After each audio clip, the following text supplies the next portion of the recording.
ओम शांति। एक बहुत चिंतन करने की बात है। अपने आप से बात करें, क्योंकि ये समय अब बहुत कम बचा है। संगम का थोड़ा सा समय बचा हुआ है। कितना सा? 10 साल और बचे हैं संगम के। इसमें महाविनाश का कार्य भी पूर्ण हो जाएगा और जय जयकार का काम भी शुरू हो जाएगा। बाबा ने कहा, सभी आत्माओं तक बाबा का आवाज पहुंचाएगा। सभी बाबा को दिल से कहेंगे कि वो मेरा है। अपने आप से चिंतन करें। विकारों में, विषय वासनाओं में 63 जन्मों में हमने व्यतीत किए हैं। अब संपूर्ण पवित्रता का सुख लेना है।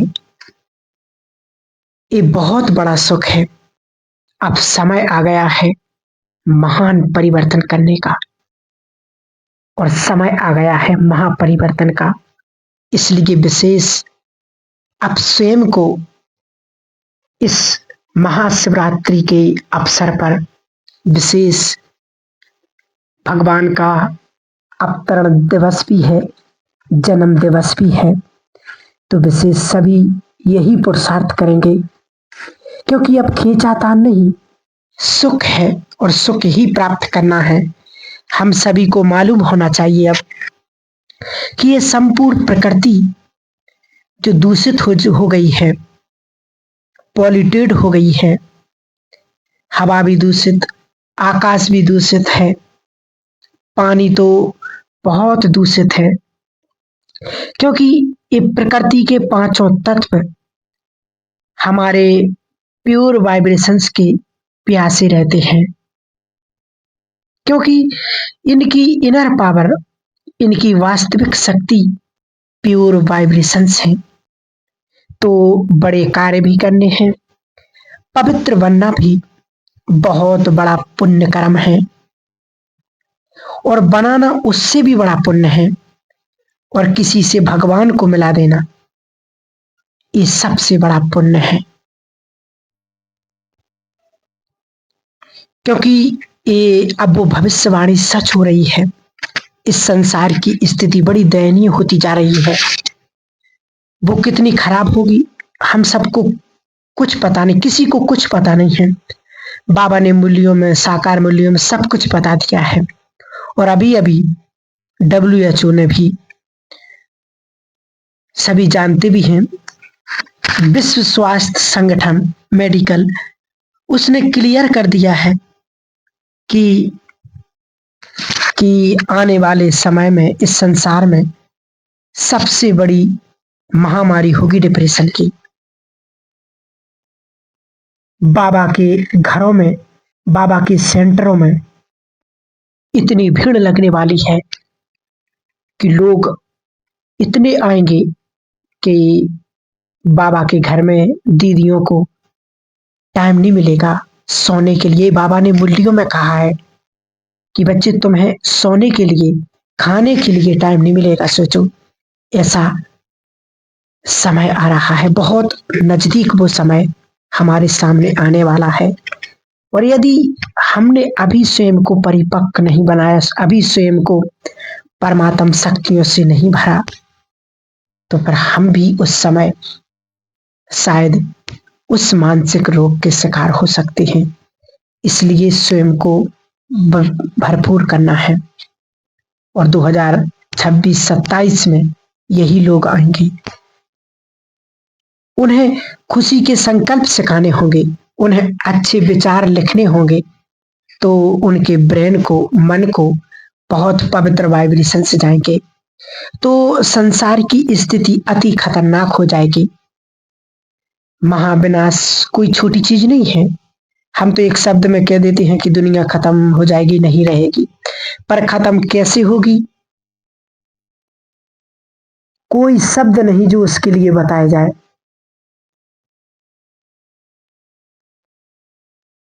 इसलिए ये डरने की बात नहीं ना, डराने की बात है। ये तो हम सब जानते हैं कि बिल्कुल ये सचमुच ऐसी संसार में स्थिति होती जा रही, बढ़ती जा रही है। तो इसमें घबराने की, डरने की बात नहीं, सिर्फ हमें अपने पुरुषार्थ को और अपनी स्थिति को सुंदर बनाना है, श्रेष्ठ बनाना, ताकि आने वाले समय में हम स्वयं को परिपक्व बना सकें, स्वयं को परमात्म शक्तियों से चार्ज कर सकें। ऐसे समय को आने से पहले हमें विशेष विशेष ये सेवा करनी है, क्योंकि बाबा एक बात बहुत समय से कहते आते हैं। बाबा ने कहा, सभी ध्यान देंगे इस बात पर, आने वाले समय में सेवा उनके द्वारा होगी जो अपने आप को सर्व खजानों से भरपूर किया होगा। ज्ञान सुनाने की अब सेवा नहीं, वो तो अब टीवी से काम होता रहेगा, उसमें हमें कुछ ज्यादा नहीं करना होगा। दृष्टि से आत्माओं की निहाल करना, ये सबसे बड़ी सेवा होगी। वाइब्रेशंस दे करके उनके चित्त को शांत करना, दूसरे के मन के मानसिक रोगों को समाप्त करना। बाबा ने कहा, मोह के कारण तड़पती हुई आत्माओं को राहत देना, ये आने वाले समय में बहुत बड़ी चैलेंजिंग का हम सबके सामने आ रहा है, और इन्हें करने के लिए सबको अपने आप को तैयार करना है। तो अब ये समय आ गया है स्वयं को खुशी में रहने का, क्योंकि जितना हम खुशी में रहेंगे, उतना हमारा शरीर भी स्वस्थ रहेगा, मन भी स्वस्थ रहेगा, और हम बाबा की सेवा कर सकेंगे, योग कर सकेंगे, क्योंकि खुशी ही सबसे बड़ी खुराक है, और खुशी ही हमारे जीवन की पूंजी है। तो बाबा हमेशा कहते कि बच्चे अपने चेहरे से, चलन से अप्रत्यक्ष करना है कि भगवान सचमुच पढ़ा रहा है, और भगवान सचमुच इस सृष्टि पर आकर हम बच्चों को वो नॉलेज दे रहा है। तो ये अब सुनाने से नहीं होगा, अब ये हमारे चेहरे और चलन से होगा।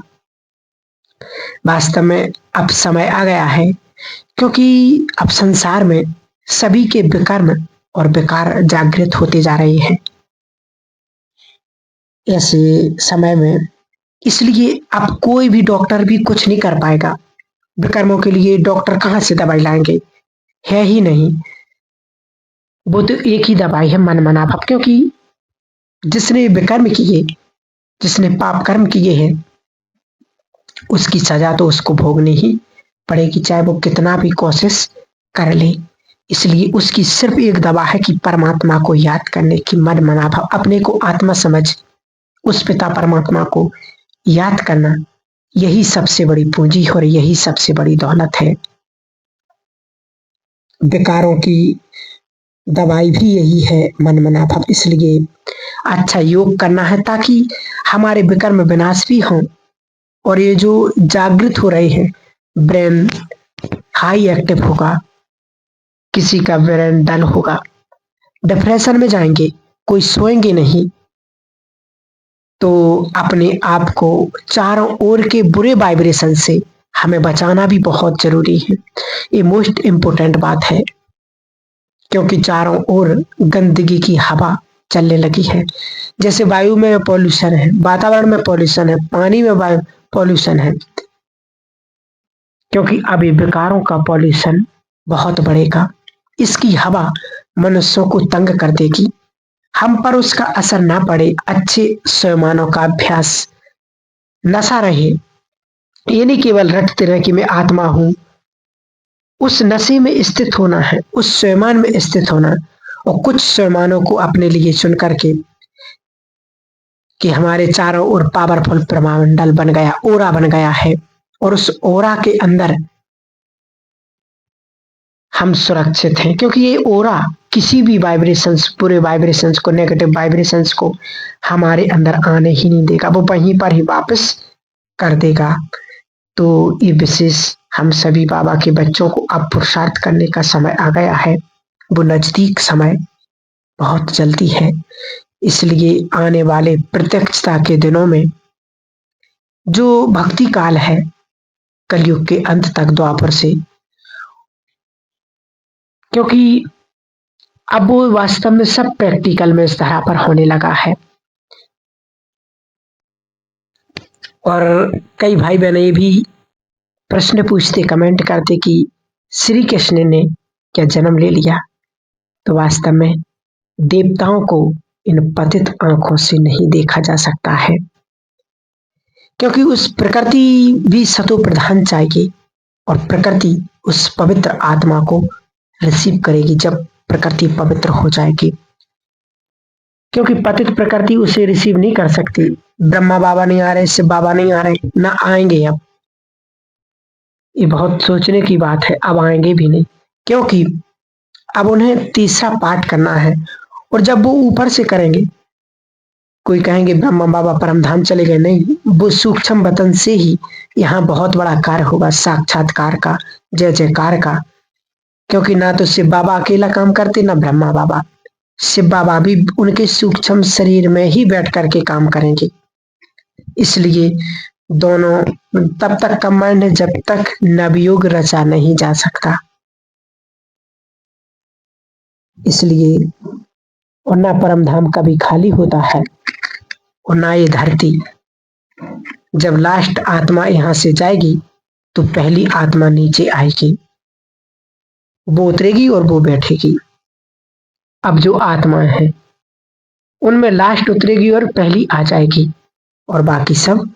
इसलिए ये कईयों के मन में भ्रम है कि श्री कृष्ण ने जन्म ले लिया। ये भ्रम निकाल दें, क्योंकि अभी श्री कृष्ण ने जन्म नहीं लिया है। ठीक है, ओम शांति।